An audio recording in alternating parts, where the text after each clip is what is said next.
کا معیار مختلف ہے۔ کوئی بندہ عقلمندی سمجھتا ہے دولت مال جمع کر لیں یہ عقلمندی ہے، کوئی ڈگریاں اکٹھی کر لینا، تعلیم زیادہ حاصل کر لینا اس کو عقلمندی سمجھتا ہے، کوئی کسی اور چیز کو سمجھتا ہے۔ لیکن اصل عقلمندی وہ ہے جس کو اللہ اور اللہ کا رسول فرمائیں کہ یہ عقلمندی ہے۔ نبی پاک صلی اللہ علیہ وسلم نے یہ فرمایا کہ القیس من دان نفسہ و عامل لما بعد الموت، کہ عقل مند بندہ وہ ہے جو اپنا محاسبہ کرے، سوچتا رہے کہ میں نے کون سا کام ٹھیک کیا اس پر اللہ کا شکر ادا کرے،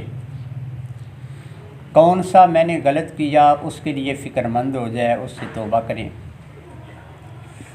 تو اپنا محاسبہ جو کرتا رہتا ہے، اپنے ضمیر سے یا اپنے آپ سے وہ پوچھتا رہتا ہے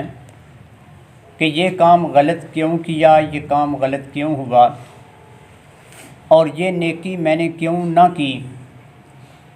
تو جو اپنا محاسبہ کرتا رہتا ہے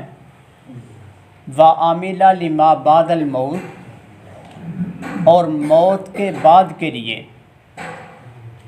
موت کے بعد جو ایک لمبی زندگی ہے اس زندگی کے لیے وہ تیاری اور عمل کرتا رہے، یہ نبی پاک صلی اللہ علیہ وسلم کا فرمان ہے کہ وہ بندہ عقل مند اور سمجھدار ہے جو یہ کام کرتا ہے۔ اور اس کے ساتھ آگے دوسری چیز فرمائی کہ وَالْعَاجِزُ مَنِ اتَّبَعَ نَفْسَهُ هَوَاهَا تَمَنَّى عَلَى اللَّهِ، اور عاجز یا بے سمجھ بے عقل آدمی وہ ہے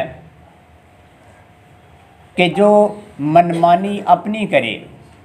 اپنی مرضیاں کرے، اور تمنا یہ رکھے کہ اللہ مجھے یہ نعمت دے گا، اللہ مجھے آخرت میں یہ چیزیں دے گا، اللہ مجھے جنت دے گا، خواہشات یہ رکھے کہ مجھے میری آخرت جو ہے وہ بہتر طریقے سے ملے گی، لیکن دنیا کے اندر رہتے ہوئے اللہ کی ماننے کے لیے نہیں تیار، بلکہ اپنی منمانی اور اپنی مرضی کرتا ہے، اپنی خواہشات پہ عمل کرتا ہے۔ اب یہ نبی پاک صلی اللہ علیہ وسلم نے ایک مختصر سی بات فرما دی، اگر ہم غور کریں تو اس میں بڑی لمبی تفصیل ہے،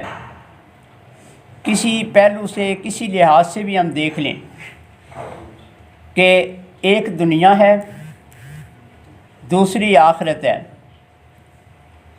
اگر ہم اپنی ساری فکریں، ساری محنتیں وہ دنیا کے لیے لگا دیں اس طرح کہ آخرت سے بالکل بے فکر ہو جائیں، یعنی دنیا کے لیے محنت کرنا اس کو شریعت نے غلط نہیں کہا۔ خود نبی پاک صلی اللہ علیہ وسلم کے شاگرد صحابہ کرام وہ تجارت بھی کرتے تھے، زراعت بھی کرتے تھے اور کام بھی کرتے تھے، تو دنیا کا مال اپنے پاس آ جائے، دنیا کے لیے آدمی فکر مند ہو جائے، یہ غلط نہیں ہے۔ غلط تب بنے گا جب دنیا کے لیے اتنا فکر مند ہو جائے کہ آخرت سے بے فکری ہو جائے، کہ کئی جگہ پر تقابل آ جاتا ہے، وہاں پتہ چلتا ہے کہ اس بندے کو دنیا کی زیادہ فکر ہے یا آخرت کی زیادہ فکر ہے۔ تو جہاں تقابل کے اندر یہ نظر آتا ہے کہ ایک وقت ہے وہ بندہ آخرت کے لیے لگانے کی بجائے اور آخرت کے فرائض کو ادا کرنے کی بجائے دنیا کے لیے وہ وقت خرچ کر دیتا ہے، صرف کر دیتا ہے، اس سے پتہ چلے گا کہ اس کو دنیا کی فکر زیادہ اور آخرت کی فکر اس کی بنسبت کم ہے۔ تو یہ بندہ نبی پاک صلی اللہ علیہ وسلم نے فرمایا کہ یہ بندہ بے عقل اور بے سمجھ ہے۔ اگر دنیا کے لیے فکر مند ہوتا ہے اور پھر ساتھ ہی ساتھ آخرت کا نقصان نہیں کرتا تو اس کو نبی پاک صلی اللہ علیہ وسلم نے عقل مند فرمایا ہے۔ دنیا کمائے گا تو بڑے سارے کام ہیں جو یہ دنیا کا مال اس کے پاس ہوگا تو پھر کر سکتا ہے۔ حج فرض ہے مالدار کے اوپر، تبھی کرے گا جب کہ اس کے پاس مال موجود ہوگا، قربانی تب کرے گا جب مال موجود ہوگا۔ اس طرح بڑے سارے وہ کام صدقہ خیرات وغیرہ تب کرے گا کہ جب اس کے پاس مال ہوگا۔ تو اس لیے شریعت یہ نہیں کہتی کہ دنیا کو بالکل چھوڑ چھاڑ کے تم بیٹھ جاؤ، بلکہ شریعت کہتی ہے کہ دنیا کے لیے فکر مند بنو اتنا جتنا کہ تمہیں دنیا کی ضرورت ہے یا جتنا تم نے دنیا میں رہنا ہے، اور آخرت کے لیے فکر مند بنو اتنا جتنا کہ تم نے آخرت کے اندر رہنا ہے۔ تو اگر ہم تقابل کر کے دیکھیں تو بڑے سارے ایسے طریقے، بڑی ساری ایسی چیزیں ہیں کہ جن کے لحاظ سے اگر دنیا اور آخرت کا تقابل کریں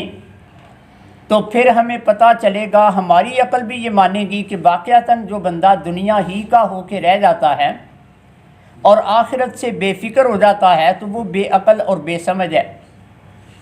ایک تو یہ کہ دنیا کے جو اعمال ہیں، دنیا کی جو محنتیں ہیں، ان کا نتیجہ وہ یقینی نہیں ہے، بلکہ بعض دفعہ دنیا ملتی ہے، بعض دفعہ نہیں ملتی۔ بڑے وہ لوگ ہیں تھوڑا کام کرتے ہیں، مالدار زیادہ ہیں،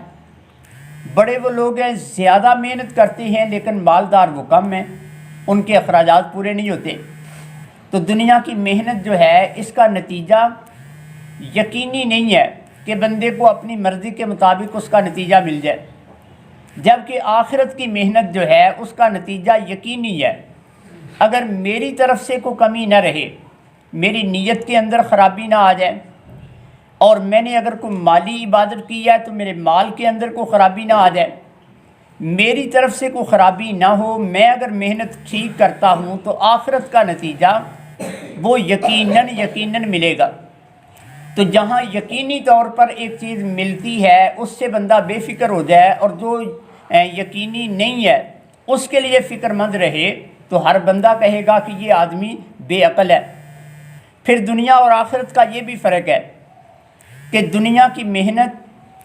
پر جو صلہ ملتا ہے، جو بدلہ ملتا ہے، وہ بہت تھوڑا ہے، اور آخرت کی محنت پر جو صلہ ملتا ہے وہ بہت زیادہ ہے۔ ہم اگر حساب لگائیں، ایک بندہ جو بھی کام کرتا ہے، اگر ایک مہینے کی ایک تنخواہ اس کو جو ملتی ہے، اس سے عموماً عام طور پر ایک مہینہ آدمی وقت گزارتا ہے یا 2 مہینے گزار لے گا، اس کے بعد یہ ختم ہو جائے گا۔ لیکن اس کے لیے کام جو اس نے کیا تو وہ کام اتنی دیر کیا کہ پورا مہینہ اس کے لیے وہ کام کرتا رہا، اس پر جو صلہ ملا تو اس سے 1 مہینہ یا 2 مہینے یہ گزارا کر سکتا ہے۔ جبکہ آخرت کی جو محنت ہے، تھوڑی سی محنت پر اتنا صلہ ملتا ہے کہ اس کا کوئی حساب نہیں ہے۔ اگر اس لحاظ سے دیکھو کہ ایک دفعہ سبحان اللہ کہیں تو جو درخت اللہ جنت میں عطا کریں گے وہ اتنا بڑا درخت کہ اگر دنیا میں وہ ایک درخت ہو جائے تو ملکوں کے ملک اور ساری دنیا کھاتی رہے تو وہ ایک درخت اس ساری دنیا کے لیے کافی ہو جائے کہ اس کا پھل نہ ختم ہوگا۔ یہ صرف ایک دفعہ سبحان اللہ کہنے پر اتنا صلہ ملتا ہے۔ یا دوسرے لحاظ سے آپ کہہ لو کہ اتنا صلہ ملتا ہے کہ اگر بندہ مہینہ کام کرے، مہینہ محنت کرے، اس کا حساب کتاب، اس کا کھاتہ بنانا ہو کہ کتنی اس نے مزدوری کر لی، کتنا اس کو معاوضہ ملنا چاہیے، 1-2 منٹ لگیں گے، 5 منٹ لگ جائیں گے، اتنا وقت لگے گا، یعنی کام زیادہ ہے، حساب کرنا اس پر تھوڑا وقت لگتا ہے۔ جبکہ آخرت کا صلہ جو اللہ نے رکھا ہوا ہے، یہاں کام کرنا آسان ہے، اس کا حساب کرنا مشکل ہے، حساب ہم نہیں کر سکتے۔ مثلا نبی پاک صلی اللہ علیہ وسلم نے یہ بتایا کہ قرآن پاک کا ایک حرف پڑھیں 10 نیکیاں ملتی ہیں، اور اس میں فرمایا کہ الف لام میم یہ 3 حرف ہیں، اس میں بسم اللہ، با سین میم، اسی طرح لفظ اللہ کہ الف لام پھر ہا، اس طرح اگر شمار کرنا ہو، ایک بندہ بسم اللہ پڑھتا ہے یا سورۃ الفاتحہ پڑھتا ہے، اس نے 5 سیکنڈ کے اندر، 10 سیکنڈ کے اندر پوری سورت پڑھ لینی ہے۔ جبکہ دوسرا بندہ حساب لگائے کہ اس کو نیکیاں کتنی ملی ہیں، حساب لگائے گا پوری صورت کا تو اس کے لیے وقت زیادہ لگے گا، پڑھنا آسان ہے، کام کرنا آسان ہے، اس پر ملتا کتنا ہے اس کا حساب کرنے پر وقت زیادہ لگ جاتا ہے۔ تو اتنا زیادہ اللہ عطا کرتے ہیں آخرت کی محنت پر۔ تو جہاں تھوڑا صلہ ملتا ہے دنیا کی محنت پر وہ تو ہم کرتے رہیں، اور جہاں بہت زیادہ صلہ ملتا ہے اس سے ہم غافل رہیں اور اس کی پرواہ نہ کریں، اس کے لیے فکر مند نہ ہوں، تو ہمیں بے عقل اور بے سمجھ ہی کہا جائے گا۔ تو اس طرح دنیا اور آخرت کے بڑے سارے فرق ہیں،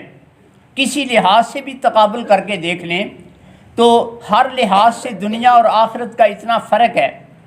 کہ دنیا کی محنت اور آخرت کی محنت کا تقابل اگر کریں تو جو بندہ دنیا کے لیے فکر مند ہوگا، آخرت سے بے فکر ہے، تو ہر بندہ یہ مانے گا اس بات کو کہ وہ بے عقل ہے، بے سمجھ ہے، کہ جو دنیا کے لیے تو مکمل طور پر فکر مند ہو گیا اور آخرت سے آزاد اور بے فکر ہو گیا۔ تو اس لیے ہم سب کو چاہیے کہ نبی پاک صلی اللہ علیہ وسلم کا بتایا ہوا یہ معیار کہ عقل مند اور سمجھدار وہ بندہ ہے جو آخرت کے لیے فکر مند ہوتا ہے اور آخرت کے لیے محنت کرتا ہے، وہ عقل مند اور سمجھدار ہے۔ ہم اس معیار کے مطابق اپنے آپ کو عقل مند اور سمجھدار بنائیں۔ دعا کریں کہ اللہ رب العزت ہمیں قرآن و سنت کے مطابق عمل کی توفیق عطا فرمائے۔